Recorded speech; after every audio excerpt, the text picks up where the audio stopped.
الحمد لله رب العالمين والصلاة والسلام على سيد المرسلين أما بعد فأعوذ بالله من الشيطان الرجيم بسم الله الرحمن الرحيم الصلاة والسلام عليك يا رسول الله وعلى آلك وأصحابك يا حبيب الله الصلاة والسلام عليك يا نبي الله وعلى آلك وأصحابك يا نور اللہ۔ پیارے پیارے اسلامی بھائیوں اور مدنی چینل کے ناظرین، درود پاک پڑھنے کے بے شمار فضائل و برکات ہیں۔ مسلمانوں کی پیاری امی جان حضرت عائشہ صدیقہ طیبہ طاہرہ رضی اللہ تعالی عنہا سے روایت ہے، رسول رحمت شفیع امت صلی اللہ تعالی علیہ وآلہ وسلم نے فرمایا، جب بندہ مجھ پر درود پاک پڑھتا ہے تو اس کی برکت سے ایک فرشتہ اللہ پاک کی بارگاہ میں حاضر ہوتا ہے۔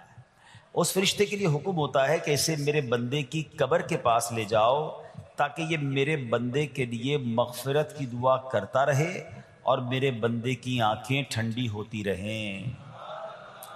ذات والا پہ بار بار درود، ذات والا پہ بار بار درود، بار بار اور بے شمار درود، قبر میں خوب کام آتی ہے، بے کسوں کی ہے یار غار درود۔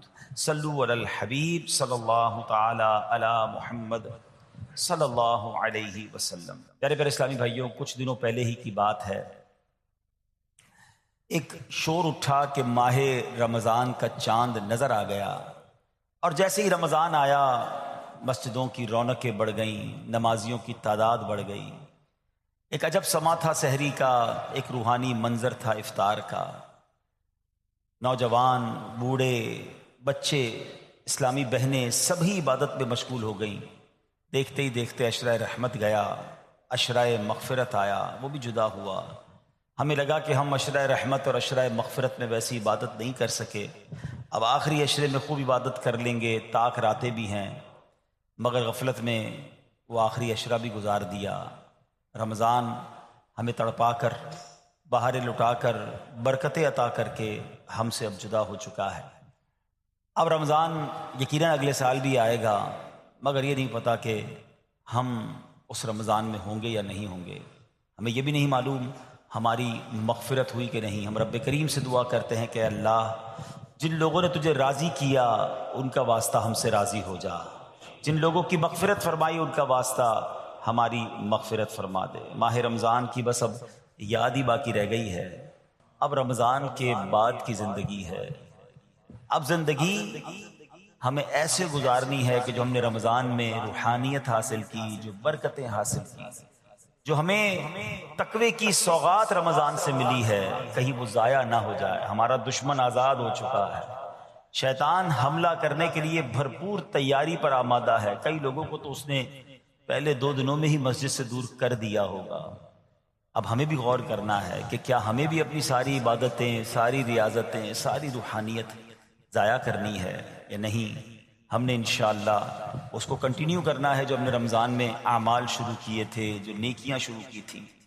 بڑی پیاری ایک حدیث پاک ہے کہ رمضان وہ مہینہ ہے، من قام رمضان ایمانا و احتسابا غفر له ما تقدم من ذنبه، یعنی جو ایمان کے ساتھ ثواب کمانے کے لیے رمضان المبارک کے روزے رکھے، اس کے پچھلے گناہ معاف کر دیے جاتے ہیں۔ اور اب شوال کا مہینہ آیا نا، حدیث پاک میں ہے کہ جس نے رمضان کے روزے رکھے پھر 6 دن شوال میں روزے رکھے تو گناہوں سے ایسا پاک ہو جاتا ہے جیسا کہ ماں کے پیٹ سے آج ہی پیدا ہوا ہو۔ تو وہ روحانیت، وہ برکت جاری رکھنی ہے۔ ابھی تو روزے بھی رکھنے ہیں نا، انشاءاللہ نفلی روزے رکھیں گے، 6 روزے رکھ لیں گے تو انشاءاللہ یہ برکت بھی حاصل ہو جائے گی۔ ہمیں کوشش یہ کرنی چاہیے کہ ہمیں ماہ رمضان کے بعد اب یہ 6 دن شوال کے، ضروری نہیں کہ ایک ساتھ رکھیں، شوال کے پورے مہینے میں رکھ لیں۔ ایک اور خوبصورت حدیث ہے کہ جس نے عید الفطر کے بعد 6 روزے شوال کے رکھے تو اس نے پورے سال کے روزے رکھے، جو ایک نیکی لائے گا اسے 10 ملیں گی۔ بڑا خوبصورت کیلکولیشن ہے کہ جو 1 مہینے کے روزے رکھے گا ملٹی پلائی بائی 10 تو 10 مہینے ہو گئے اس کے بدلے، یعنی 10 مہینے کے روزے ہو گئے۔ اب 6 روزے رکھے تو 60 روزوں کا ثواب ملے گا، تو 2 مہینے وہ کور ہو گئے، تو یعنی پورے سال کے روزوں کا ثواب اگر کمانا ہے تو رمضان اور اس کے بعد 6 دن شوال کے روزے رکھنے ہیں، تو انشاءاللہ ہم پورے رکھیں گے انشاءاللہ۔ اب رمضان کے بعد ہم نے پہلے یہ کیلکولیٹ کرنا ہے کہ جیسے رمضان سے پہلے تھے اب ویسے ہیں یا بدل گئے ہیں۔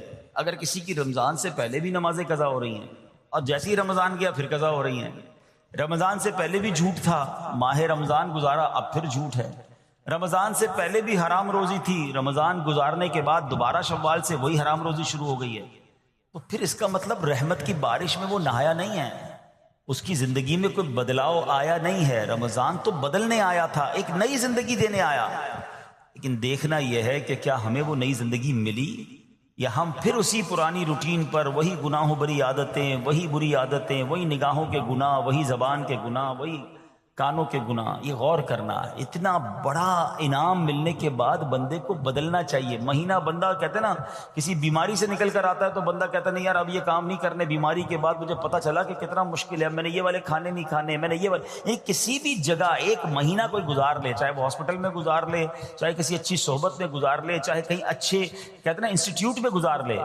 تو اس کی زندگی میں خوب بڑا امپیکٹ آ جاتا ہے، زندگی بدل جاتی ہے۔ ہمیں تو پورا مہینہ رحمت کے سمندر میں رکھا گیا تھا، رحمت کی بارش میں رکھا گیا تھا، صبح بھی رحمت، شام بھی رحمت، افطار بھی رحمت، سحری بھی رحمت، دعائیں قبول ہو رہی تھیں، راتوں کو ایک عجب رونق تھی، ماشاءاللہ ہزاروں لاکھوں عاشقان رسول نے، بلکہ آل اوور دا ورلڈ دیکھے تو شاید کروڑوں لوگوں نے اعتکاف کیا۔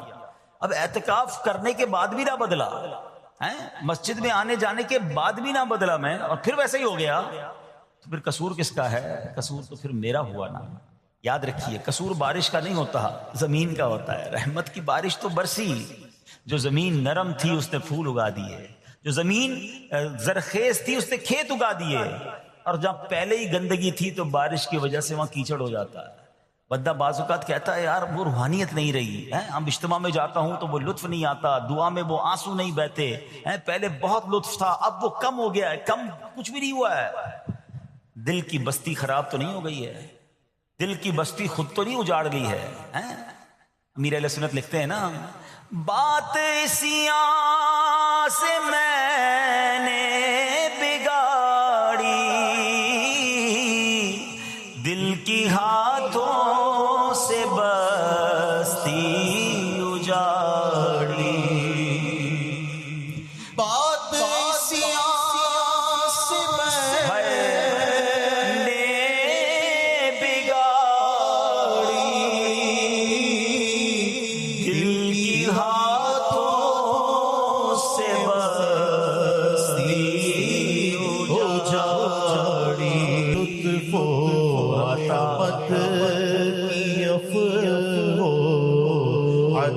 میرے مولا، میرے مولا تو خیرات دے دے۔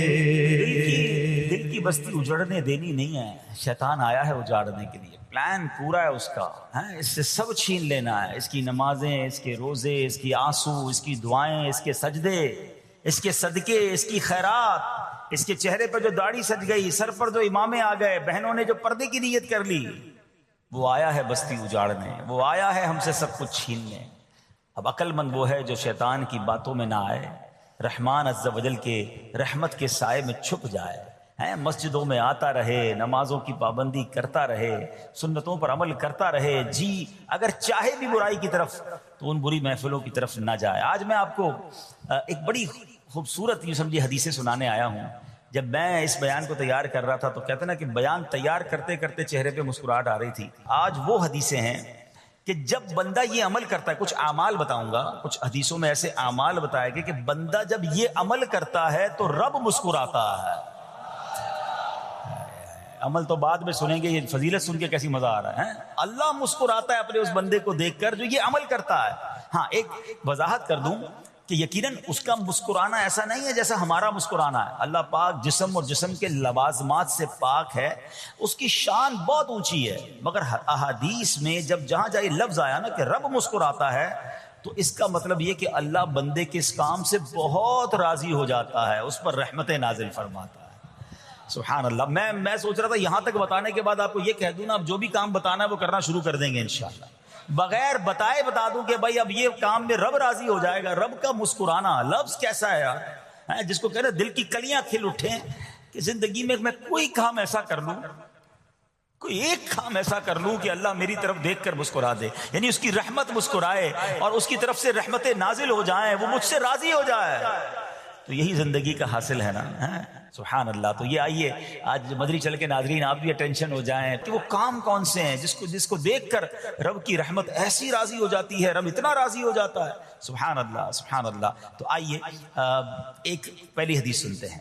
نبی پاک علیہ الصلوۃ والسلام فرماتے ہیں اذا ضحک ربک الی عبد فی الدنیا فلا حساب علیہ، جب تمہارا رب دنیا میں کسی بندے کو دیکھ کر مسکرائے تو روز قیامت اس سے حساب نہیں لیا جائے گا. ہائے ہائے، قیامت کے حساب سے بچ جائیں تو اور پھر کیا چاہیے. وہاں بلا حساب جنت میں داخلہ مل جائے. سبحان اللہ. یہ تو مزے کو مزہ آ جائے. تو اب کام کون سے ہیں سبحان اللہ جس میں رحمت خاص برستی ہے. سبحان اللہ. اور ابھی جن نیک اعمال کے بارے میں ہم سننے والے ہیں، یہ دو اہم فضیلتیں ہیں. جب بندہ یہ نیک کام کرتا ہے اللہ پاک اس سے انتہائی راضی ہو کر اس پر رحمت نازل فرماتا ہے، اور ایسا خوش نصیب روز قیامت بلا حساب جنت میں داخل ہو جائے گا. بلا حساب ہو جنت میں داخلہ یار. بلا حساب آمین آمین آمین.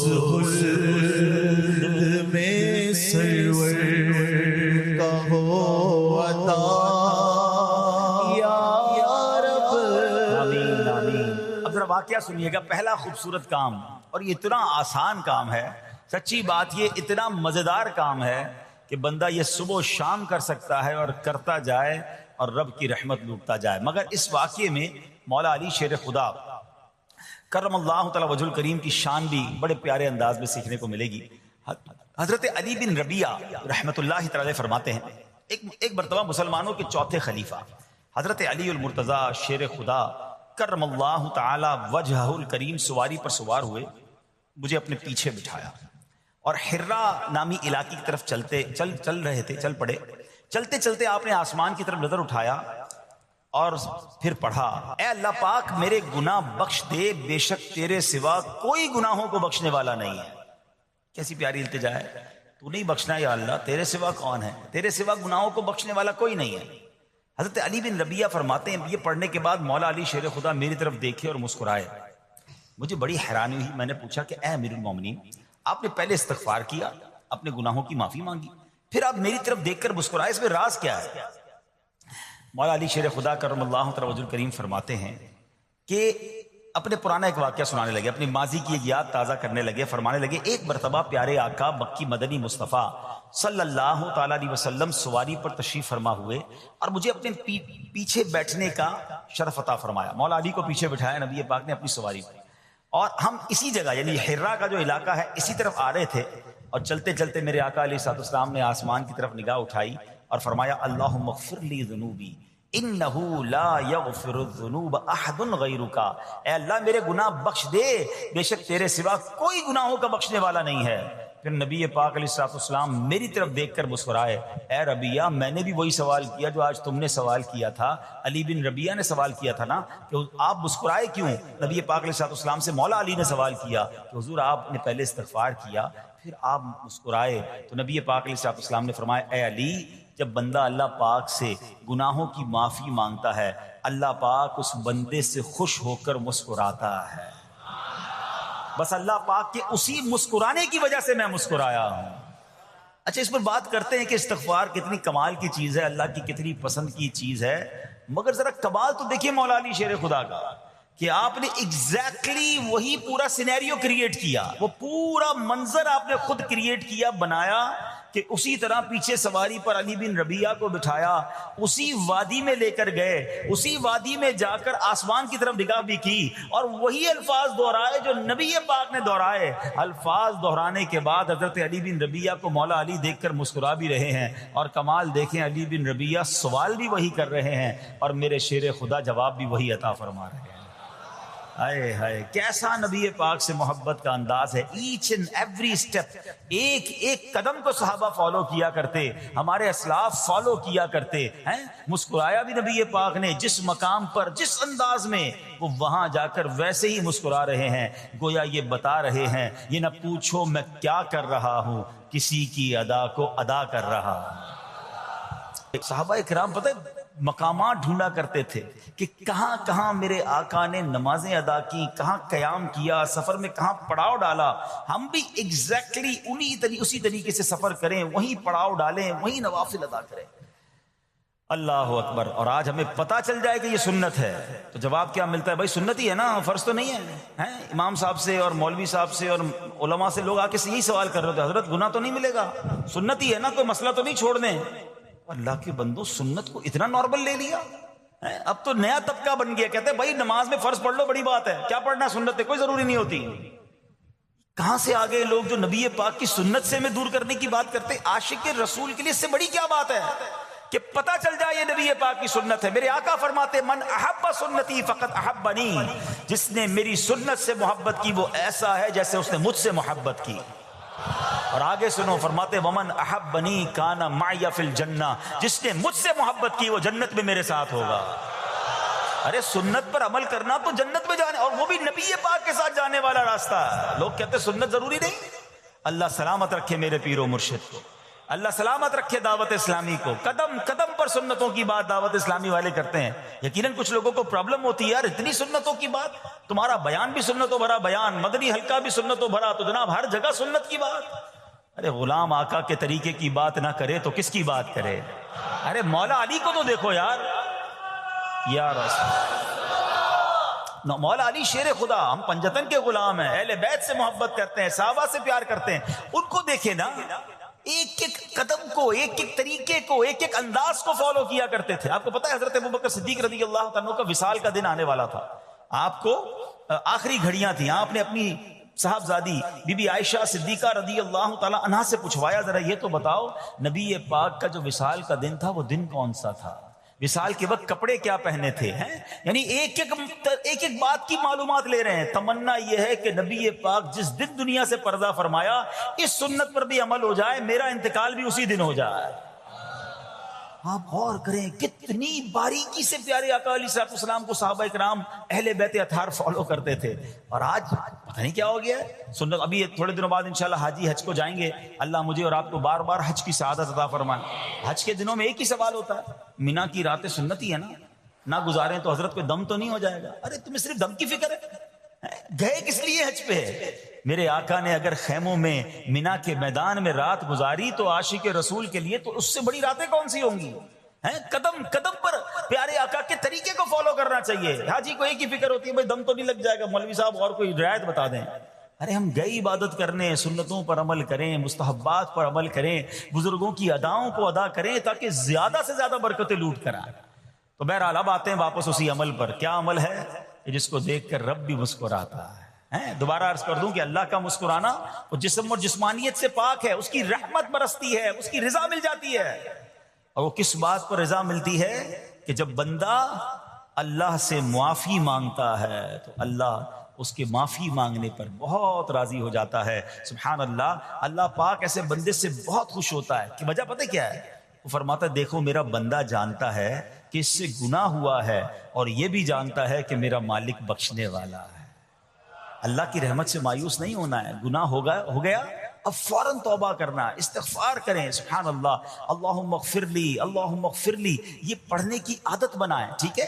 اور اس کے معنی بھی ہمیں پتا ہونا چاہیے کہ یا اللہ مجھے بخش دے، یا اللہ مجھے بخش دے۔ اور سبحان اللہ ہو سکے تو استغفار کے اور بھی الفاظ ہیں، استغفر اللہ، استغفر اللہ۔ ہمارے شجرہ قادریہ تاریہ میں سید الاستغفار لکھا ہے، وہ پڑھنے کی عادت بنائیں، کم از کم 100 بار تو دن میں استغفار کریں نا۔ اے کاش کہ ہم استغفار کرنے والے بن جائیں۔ اور آپ کو شاید پتہ نہیں ہے، استغفار جہاں گناہوں کی معافی ہے نا، وہاں یہ بہت سارے مسائل کے حل کی کنجی بھی ہے. آپ اگر پرابلم میں ہیں، روزی کے مسائل ہیں، اولاد نہیں ہو رہی ہے یا کوئی بھی پرابلم ہے، واقعہ سنیے. حضرت امام حسن بصری رحمت اللہ تعالی بہت بڑے بزرگ ہیں. ایک شخص آیا، آ کر کہتا حضور بارش نہیں ہو رہی ہے، قحط کی پوزیشن آ گئی ہے، بارش نہیں ہو رہی، دعا فرمائیں، کو وظیفہ عطا فرمائیں. آپ نے فرمایا استغفار کرو. وہ چلا گیا. اچھا ایک بزرگ بیٹھے تھے ان کے پاس، حضرت ربیع بن صبیح رحمۃ اللہ، وہ دیکھ رہے تھے. دوسرا بندہ آیا، کہتا حضور تنگ دستی ہے، کاروبار میں ڈاؤن ہے، رزق میں تنگی ہے. آپ نے فرمایا استغفار کرو. تیسرا شخص آیا، کہتا حضور اولاد نہیں ہو رہی ہے، حصول اولاد کے لیے وظیفہ لینا ہے. فرمایا استغفار کرو. چوتھا بندہ آیا، وہ کہتا ہے کہ حضور میرے باغ میں فصلوں میں پیداوار کی کمی ہے. فرمایا استغفار کرو. حضرت ربیع بن صبیح کہتے ہیں حضور پہلا بندہ الگ پرابلم لے کر آیا، دوسرا الگ، تیسرا الگ، چوتھا الگ، چاروں کو ایک ہی دوائی، چاروں کو ایک ہی وظیفہ، استغفار استغفار. آئے ہائے، بڑوں کی بڑی باتیں ہیں. قرآن میں بھی پڑھتا ہوں، قرآن آپ بھی پڑھتے ہیں، مگر دیکھو اللہ والے کیسے پڑھتے ہیں. کیا خوبصورت جواب دیا آپ نے. آپ فرماتے ہیں سورہ نوح پارہ 29 آیت نمبر 10 سے 12 کی آپ نے تلاوت فرمائی. اب ذرا قرآن سنیے گا. بسم اللہ الرحمن الرحیم. استغفروا ربکم انہ کان غفارا یرسل السماء علیکم مدرارا ویمددکم باموال وبنین ویجعل لکم جنات ویجعل لکم انہارا. سبحان اللہ. ذرا سنیے گا، اپنے رب سے معافی مانگو. استغفروا ربکم انہ کان غفارا، بے شک وہ بڑا معاف کرنے والا ہے. اب دے گا عطا، کیا فرمائے گا؟ یرسل السماء علیکم مدرارا، وہ تم پر موسلا دھار بارش بھیجے گا. وَيُمْدِدْكُمْ بِأَمْوَالٍ وَبَنِينَ وَيَجْعَلْ لَكُمْ جَنَّاتٍ وَيَجْعَلْ لَكُمْ أَنْهَارًا. فرمایا اور مالوں اور بیٹوں سے تمہاری مدد فرمائے گا، اور تمہارے لیے باغات بنا دے گا، اور تمہارے لیے نہریں بنائے گا. باغات بھی بڑھ رہے ہیں، اولاد بھی عطا ہو رہی ہے، مال بھی بڑھ رہا ہے، بارش بھی ہو رہی ہے. کس چیز سے؟ استغفار سے. تو استغفار یہ آپ کے بہت سارے پرابلمز کا حل ہے، مسائل کا حل ہے. بس اپنی زبان استغفار سے تر رکھے. اچھا پھر اس میں تھوڑی سی شرمندگی بھی ہو. ایسا نہیں کہ استغفار بھی ہو رہا ہے اور دماغ کہیں اور ہے، مسکرا بھی رہے ہیں، ہنس بھی رہے ہیں اور استغفر اللہ. کسی سے معافی مانگتے ہوئے ہنستا ہے کیا بندہ؟ استغفر اللہ ربی من کل ذنب واتوب الیہ. یا اللہ میں اپنے سارے گناہوں سے تجھ سے معافی مانگ رہا ہوں. بہت سارے استغفار کے سیکھ ہیں. استغفر اللہ العظیم من کل ذنب عظیم. اے اللہ میں تجھ سے استغفار کرتا ہوں، وہ رب جو بہت عظیم ہے، اپنے سارے بڑے گناہوں سے میں استغفار کرتا ہوں. الگ سیغوں سے اللہ کی بارگاہ میں استغفار کریں. ہو سکے تو کبھی گناہ یاد آئیں تو آنسو بھی بہ رہے ہوں، مگر یہ استغفار اللہ کو بڑا پسند ہے، معافی رب کو بہت پسند ہے. ابو اللیث سمرقندی رحمۃ اللہ تعالی لکھتے ہیں پچھلی قوموں میں ایک شخص تھا، اس نے بہت گناہ کیے تھے. ایک بار اس نے اپنی پچھلی زندگی کے بارے میں سوچا، گناہوں کے بارے میں غور و فکر کیا تو اسے شرمندگی ہوئی. اس نے نادم و شرمندہ ہو کر 3 مرتبہ کہا اللہم غفرانک اللہم غفرانک اللہم غفرانک. اے اللہ تیری بخشش، اے اللہ تیری بخشش، اے اللہ پاک تیری بخشش. اسی لمحے اس کو موت آ گئی اور اللہ پاک نے اس کی بخشش فرما دی. آئیے ہم بھی پڑھ لیتے اللہم غفرانک اللہم غفرانک اللہم غفرانک. استغفار کرنا، توبہ کرنا، گناہ یاد کر کے شرمندہ ہونا، یہ اللہ کو کتنا پسند ہے. ایک سبحان اللہ، اس کے بارے میں چند برکتیں آپ کو بیان کرتا ہوں. بڑی عظیم برکت یہ ہے کہ اس کی بدولت بندے کا تنگی اور غم دور ہو جاتا ہے. حدیث پاک میں ہے جو ہمیشہ استغفار کرتا رہے اللہ پاک اس کے لیے ہر تنگی سے نکلنے کا راستہ بناتا ہے، ہر فکر و غم سے اسے خلاصی عطا فرماتا ہے. اس کی ایک برکت یہ بھی ہے کہ ایسے بندے کو اللہ پاک غیب سے رزق عطا فرماتا ہے. حدیث پاک میں ہے استغفار کرنے والے کو اللہ وہاں سے رزق عطا فرماتا ہے جہاں اس کا گمان بھی نہیں ہوتا ہے. اتنی مہنگائی ہے، اتنی مشکلیں ہیں، اتنی تنگی ہے، لوگ قرضے میں ہیں، کبھی ادھر جاتے ہو کبھی ادھر جاتے ہو. ارے بھائی سب کے پاس جاتے ہو، رب کے پاس کیوں نہیں جاتے؟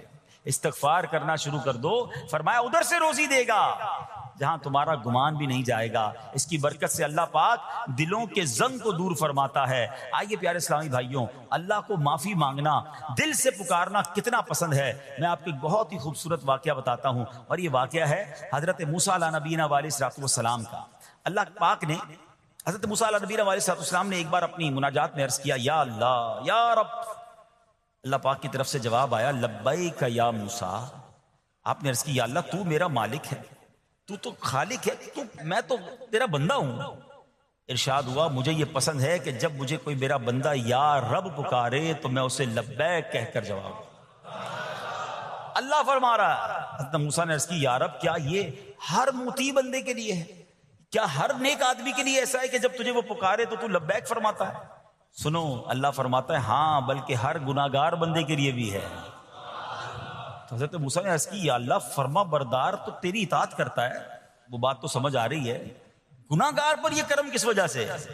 اے ہائے سنو میرے رب کیسا کریم ہے. فرماتا ہے اے موسیٰ اگر میں بھلائی کرنے والے کو اس کی بھلائی کا بدلہ دوں اور برائی کرنے والے پر اس کی برائی کی وجہ سے احسان نہ کروں تو میرا جود و کرم کہاں جائے گا؟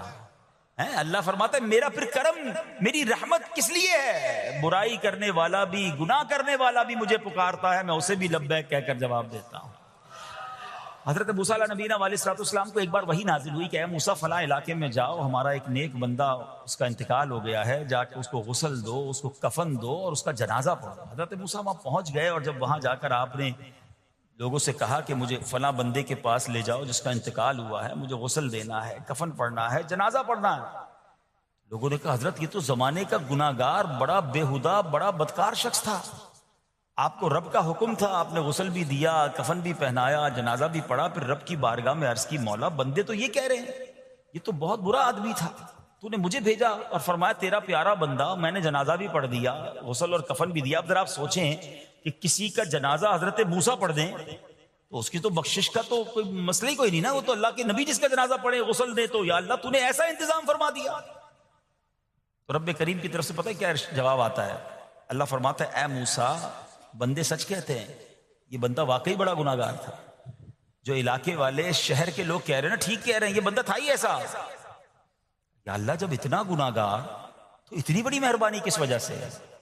ارشاد ہوا اے موسیٰ اس بندے نے مرنے سے پہلے مجھ سے 5 کلمات کے ذریعے بات کی, مناجات کی, مجھے پکارا, 5 سینٹنس تھے, 5 کلمے تھے, اور اے موسیٰ اس کی وجہ سے میں نے اس کی مغفرت فرما دی.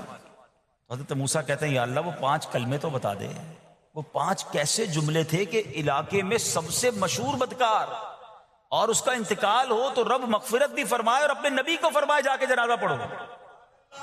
تو آپ نے کہا یا اللہ وہ 5 کلمات بتا دے. اب ذرا یہ 5 کلمات سنیے گا, ایکچولی جو بات سمجھنی ہے نا, استغفار ہے کیا, معافی مانگنا ہے کیا, توبہ کیا ہے.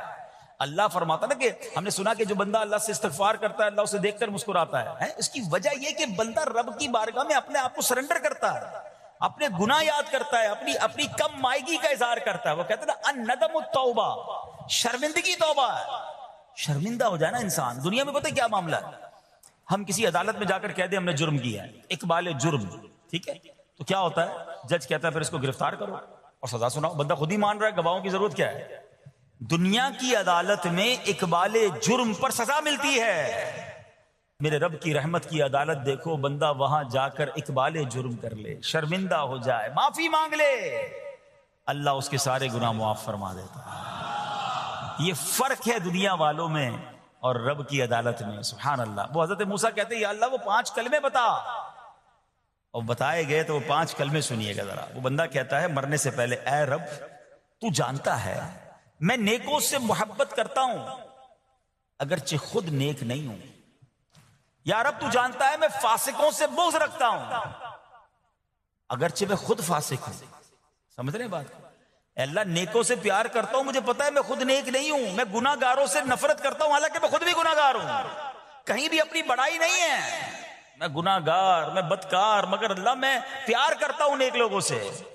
تیسرا جملہ کیا تھا, یا رب اگر مجھے معلوم ہو جائے کہ میرے جنت میں داخل ہونے سے تیری ملکیت میں کوئی کمی آ جائے گی تو اے اللہ میں تجھ سے پھر جنت کا سوال کرنا چھوڑ دوں گا. مجھے یہ پتا ہے یا اللہ تو نے مجھے جنت میں داخل کیا نا, تیری جنت میں کوئی کمی نہیں آئے گی, بہت بڑی ہے, اب مجھے داخل بھی کرنے سے تیرا کچھ نہیں جائے گا. اگر کچھ جاتا ہوتا تو یا اللہ میں جنت تیرے سے مانگنا چھوڑ دیتا. چوتھا جملہ کیا ہے, اے رب اگر مجھے معلوم ہو جائے کہ مجھے جہنم میں داخل کرنے سے تیری ملکیت میں اضافہ ہو جائے گا تو میں پھر جہنم سے پناہ نہیں مانگوں گا. یعنی اگر تو تیرے ملک میں تیری شان میں اضافہ ہو رہا ہے مجھے جہنم میں ڈالنے سے، پھر تو میں نہیں کہوں گا تجھے کہ جہنم سے نکال، مگر مجھے پتا ہے تو پہلے ہی مالک ہے، تو پہلے ہی خالق ہے، سب کچھ تیرا ہے، مجھے جہنم میں ڈالنے سے تیری کوئی ملکیت میں اضافہ نہیں ہونا۔ اور آخری بات کیا کہتا ہے؟ یا رب اگر تو مجھ پر رحم نہ کرے گا تو پھر کون کرے گا؟ اللہ فرماتا ہے اے موسیٰ میں نے اس پر رحم کیا، یہ میرے کرم کے لائق تھا، میرے کرم کے لائق نہیں تھا کہ میں اسے ناکام لوٹا دیتا۔ جب اس نے یہ کلمات کہے تو میں نے اسے درگزر فرمایا، اس کی مغفرت فرما دی، اور میں ہی بخشنے والا مہربان ہوں۔ تو اے میرے پیارے اسلامی بھائیوں، آج وہ کام سیکھ کے جانا ہے، سمجھ کے جانا ہے، جس کو جو بندہ کرتا ہے تو رب کی رحمت گویا مسکراتی ہے۔ اب وہ یہ ہے کہ اللہ سے معافی مانگتے رہیں، استغفار کرتے رہیں، اللہ کو راضی کرنے کی کوشش کرتے رہیں، اپنے گناہوں پر ندامت رکھیں کہ جو معافی مانگتا ہے نا اللہ اسے بہت پسند فرماتا ہے۔ حدیث پاک میں آتا ہے التائب من الذنب کمن لا ذنب له، گناہوں سے توبہ کرنے والا ایسا ہے جیسا اس نے گناہ کیا ہی نہیں ہے۔ اچھا اب ایک اور بہت پیارا عمل جس کو دیکھ کر اللہ مسکراتا ہے، وہی میں نے جو تفسیر بتائی کہ اللہ کی رحمت راضی ہو جاتی ہے اور اللہ کی رحمت برستی ہے، رب راضی ہو جاتا ہے۔ نبی پاک علیہ الصلوۃ والسلام نے فرمایا 3 بندے ہیں اللہ پاک انہیں دیکھ کر مسکراتا اور کیا ہوتا ہے؟ فرمایا اور بہت خوش ہوتا ہے۔ اب وہ 3 بندے کون سے ہیں؟ چیک کر لیں ہم ان میں ہیں کہ نہیں۔ فرمایا نمبر 1 وہ بندہ جو رات کو اٹھے، بستر چھوڑے، اچھی طرح وضو کرے، پھر نماز پڑھنے کھڑا ہو جائے، اسے دیکھ کر اللہ پاک فرشتوں سے فرماتا ہے اے فرشتوں بتاؤ میرے بندے کو نیکی پر کس نے اکسایا ہے؟ فرشتے عرض کرتے ہیں مولا تو بہتر جانتا ہے۔ اللہ پاک فرماتا ہے ہاں میں جانتا ہوں مگر تم مجھے بتاؤ۔ فرشتے عرض کرتے ہیں اے مالک کریم تو نے اسے ایک چیز یعنی جہنم کا خوف دیا ہے، یہ اس سے ڈرتا ہے۔ اے اللہ تو نے ان کو ایک چیز جنت کی امید دلائی ہے، یہ اس کی امید رکھتا ہے۔ اے اللہ یہی خوف اور امید ہے جس نے اسے رات کی نیند قربان کر کے تیرے حضور کھڑے ہونے پر ابھارا ہے۔ اب اللہ پاک فرماتا ہے اے فرشتوں گواہ ہو جاؤ یہ جس چیز سے ڈرتا ہے یعنی جہنم سے ڈرتا ہے، میں نے اپنے اس بندے کو اس سے امن بخشا، اور جس کی امید رکھتا ہے یعنی جنت کی میں نے جنت اس پر واجب کر دی۔ رات اٹھ کر جب دنیا سوئی ہو بندہ اٹھ کر تہجد کی نماز ادا کرے، اللہ کی بارگاہ میں آنسو بہائے، اللہ فرشتوں کے سامنے گویا فخر فرماتا۔ دوسرے نمبر پر سنو، فرمایا دوسرا وہ شخص جو حق و باطل کی لڑائی میں شریک ہوا، ثابت قدم رہا یہاں تک کہ شہید ہو گیا، یا اللہ پاک نے اسے فتح عطا فرمائی، اللہ اس بندے کو دیکھ کر بھی مسکراتا ہے۔ جہاد کرنے والے مجاہدین یا تو شہید ہو جائیں یا غازی ہو کر لوٹے اللہ کی رضا کے لیے، اللہ کی رحمت ان پر بھی چھما چھم برستی ہے۔ اور تیسرے نمبر پر فرمایا تیسرا وہ بندہ جو رات کو سفر کرتا ہے، یہاں تک کہ رات کے آخری حصے میں جب کہیں ٹھہرتا ہے تو اس کے ساتھ والے سو جاتے ہیں مگر وہ کھڑا ہو کر نماز پڑھنے لگتا ہے، اس بندے کو دیکھ کر بھی اللہ پاک مسکراتا ہے۔ اجتماعی عبادت کے بڑے فائدے ہیں، اجتماع میں آنا، محفل میں آنا، دعا میں شرکت کرنا بہت اچھی بات ہے، مگر اپنی عادت ایسے بھی بنائیں کہ کچھ عبادتیں ایسی کریں کہ میں جانوں اور رب جانے۔ یہ جو رات اٹھ کر دعا کا لطف ہے، رات اٹھ کر جو نماز پڑھنے کا لطف ہے نا، جب ساری دنیا سو رہی ہے اور بندہ اپنے رب کی بارگاہ میں حاضر ہے۔ علماء کہتے ہیں دن کے نوافل کے مقابلے میں رات کے نوافل افضل ہیں، کیونکہ رات سکون ہوتا ہے، رات رکت قلبی ملتی ہے، سبحان اللہ رحمت الہی چھما چھم برستی ہے۔ تو ہمیں کیا کرنا ہے کہ رات تہجد کی نماز کی عادت ڈالے۔ رمضان میں بن گئی تھی نا، سحری کے لیے اٹھتے تھے تو لوگ تہجد پڑھتے تھے، اللہ کرے کہ یہ عادت بن جائے، کبھی کبھی اگر ہر روز نہیں ہو سکتا کم از کم کبھی کبھی کریں۔ اچھا اگر ایسی کوئی عبادت ہو بھی جائے نا تو پھر سب کو بتائیں نا کہ رات اٹھا تھا تو جناب دعائیں بھی کی تو آنسو بھی بہائے، نہیں کبھی کبھی ایسا کیا کرو کہ میں جانوں اور رب جانے، اللہ سے باتیں کیا کرو۔ میں آپ کو صحیح بتاؤں، آپ مجھے ایک بات بتائیں، یہ تو آپ نے سن بھی لیا کہ اللہ کی رحمت کس قدر برستی ہے اس پر۔ زندگی میں بھی جب کبھی ہم پریشان ہوں اور رات نیند نہ آئے، کبھی کبھی ایسا ہوتا ہے پریشانی میں نیند نہیں آتی، کروٹیں بدل رہا ہوتا ہے انسان، اور اس کروٹ بدلتے بدلتے میں آپ کی جب والدہ حیات ہوگی یا ماشاءاللہ جن کے پاس ماں موجود ہے، ماں جیسی ہستی کہاں ملتی ہے پھر۔ ایک بار اور سن لو، دنیا کی بہت ساری چیزیں میرے اور آپ کے پاس ہیں جو ریپلیسیبل ہیں، جو بدلی جا سکتی ہیں۔ موبائل فون لیتے ہیں بڑی خوشی سے لیتے ہیں، مگر نیا ماڈل آتا ہے تو لوگ بدل لیتے ہیں۔ سواری لیتے ہیں بڑی خوشی ہوتی ہے، مگر جب نئی سواری آتی ہے تو ریپلیس بدل دیتے ہیں، ماڈل نیا آ گیا بھائی اب وہ پرانی لگتی ہے۔ مگر یاد رکھو ماں باپ چلے جائیں نا اس کے بعد ماں باپ دوبارہ نہیں ملتے، ان کا کوئی نیا ورژن یا نیا ماڈل نہیں ہے تو ان کی قدر کر لو، ان کی دعائیں لے لو ہیں۔ تو بہرحال آپ کبھی کبھی تکلیف میں ایسا ہوا ہو کہ رات کو نیند نہ آئی ہو، بے قرار ہو کر ماں کے پاس گیا، آنکھوں میں آنسو لے کر کہ ماں میں پریشان ہوں، بیمار ہوں، یا قرضے میں ہوں، یا فلاں پرابلم ہے۔ ماں نے کیا کیا تھا؟ کروٹ بدل کر سو گئی تھی کہ بیٹا تو جان تیرا کام جانے، یا ماں خود بھی بیدار ہو گئی، سینے لگایا اور دعا کرنا شروع کر دی؟ بھائی ہم روئے تو ماں بھی روئی، یہ ہے نا ماں۔ میری تکلیف، ایسا لگتا ہے کہ مجھے کبھی کبھی یہ فیصلہ کرنا مشکل ہوتا تھا کہ تکلیف مجھے زیادہ ہوتی ہے میری تکلیف میں، یا میری والدہ کو زیادہ ہوتی ہے؟ بیمار میں ہوں، تکلیف اسے ہے، یہ رشتہ کہاں ملتا ہے؟ مگر مجھے ایک بات بتاؤ، جب میری تکلیف پر رات نیند چھوڑ کر بستر چھوڑ کر میں ماں کے پاس گیا، ماں نے سینے لگایا، تو اگر میں اپنا بستر چھوڑ کر آنکھوں میں آنسو لیے میری ماں سے مجھے کہیں زیادہ پیار کرنے والے رب کی بارگاہ میں چلا گیا، تو اس کی رحمت کیا مجھے مایوس کر دے گی؟ میری ماں کے دل میں جو ممتا ہے نا وہ بھی میرے رب نے ڈالی ہے، تو رب کی رحمت کتنی ہوگی؟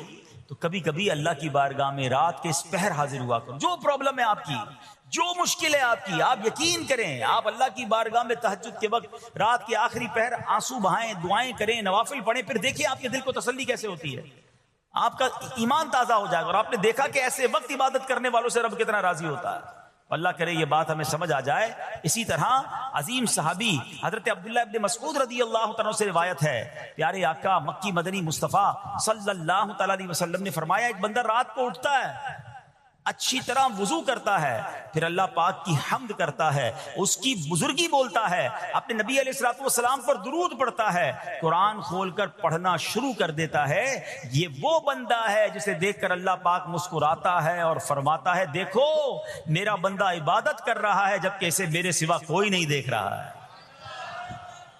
اللہ، یہ کاش ہمیں عادت مل جائے کہ ہم اکیلے میں عبادت کریں، انفرادی عبادت کریں، میں جانوں میرا رب جانے، کبھی تلاوت کریں، کبھی درود پڑھیں، کبھی دعائیں کریں، کبھی آنسو بہائیں، سبحان اللہ، اس کا مزہ ہی اور ہے۔ ہاں کبھی ایسا ہونا چاہیے، ہم محفل میں عشق رسول کے عالم میں رو بھی پڑھتے ہیں، مدینے کی یاد ہو، نعت شروع ہو تو ہماری آنکھوں میں آنسو آ جاتے ہیں، یہ بھی اچھی بات ہے، مگر کبھی کبھی رات ایسی بھی ہونی چاہیے کہ دل میں ہو یاد تیری، گوشئے تنہائی ہو، دل میں ہو یاد تیری، گوشئے تنہائی ہو، پھر تو خلوت میں عجب انجمن آرائی ہو۔ کبھی زندگی میں ایسی راتیں بھی آنی چاہیے، وہ ہے نا، جاگ اٹھا اشکوں کا مقدر، عشق نبی میں روتے روتے کیسی گزری رات نہ پوچھو۔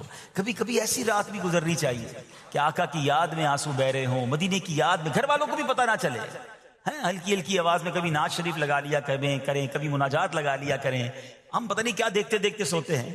کاش انہی تصورات میں آنکھیں بند ہوں کہ میں سو جاؤں یا مصطفیٰ کہتے کہتے، میں سو جاؤں یا مصطفیٰ کہتے کہتے، کھلے آنکھ صلی علی کہتے کہتے۔ جو مدینے کے تصور میں سوتے ہیں نا، پھر خواب میں زیارت بھی کر لیتے ہیں۔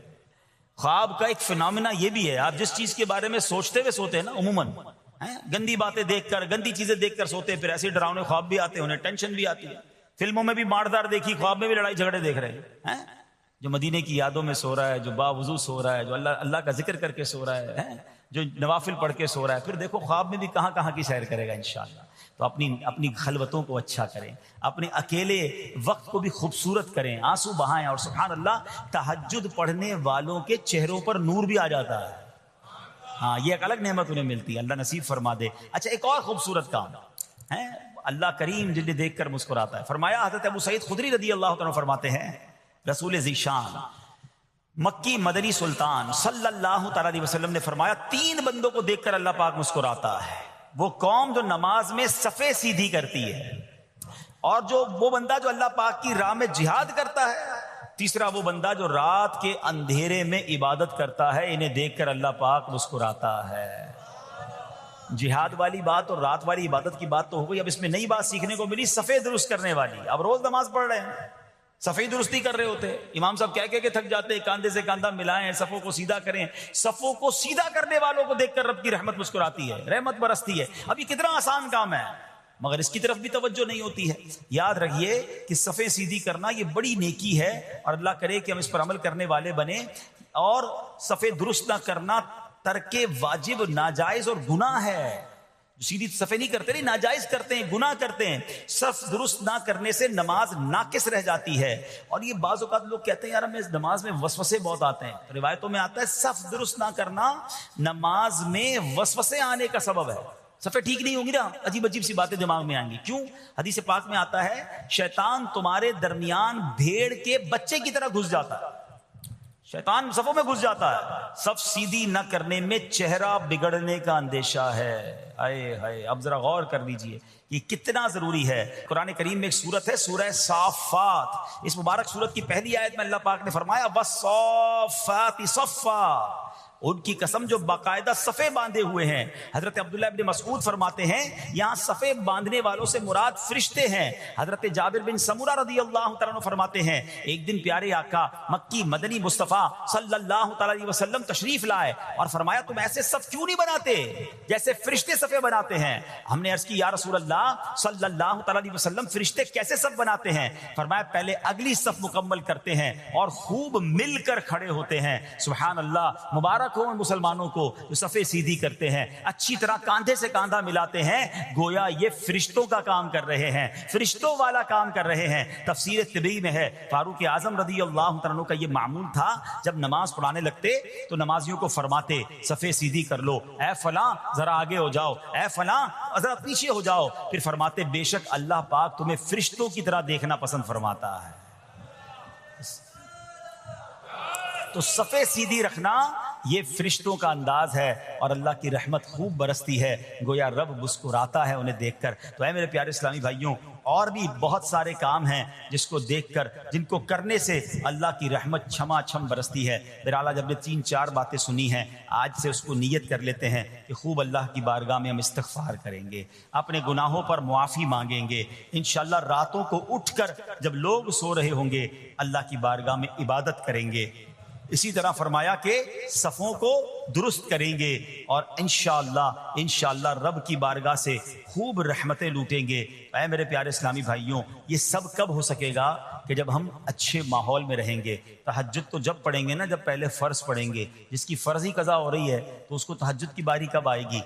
استغفار تو جب کرے گا جب ایسے ماحول میں آئے گا کہ جہاں گناہوں کو یاد دلا کر معافی مانگنے کا ہمیں انداز اور اس کی فکر دی جائے. تو آج کے اس پرفتن دور میں دعوت اسلامی کا یہ پیارا ماحول آپ کے سامنے ہے. اس ماحول سے وابستہ رہیں. ہفتہ وار اجتماع میں، مدنی قافلوں میں، ہفتہ وار مدنی مذاکرے میں شرکت کرتے رہیں گے تو انشاءاللہ ان نیکیوں کا جذبہ بھی ملتا رہے گا اور انشاءاللہ ایسے کام کرنے میں اللہ کرے کامیاب ہو جائیں. تصور ہی کتنا پیارا ہے. یقین کریں میں آپ شاید پتہ نہیں وہ فیلنگ آپ کو محسوس ہو رہی ہے کہ نہیں، یہ تصور ہی کتنا پیارا ہے کہ کبھی میں کوئی ایسا عمل کر لوں کہ رب کی رحمت مجھے دیکھ کر مسکرا دے، اللہ راضی ہو جائے، اللہ خوش ہو جائے. اور کیا چاہیے؟ میری تو زندگی کا حاصل ہو گیا نا. تو اب یہ 3-4 کام آپ نے سن لیے ہیں، اس کو عمل کرنا شروع کر دیں.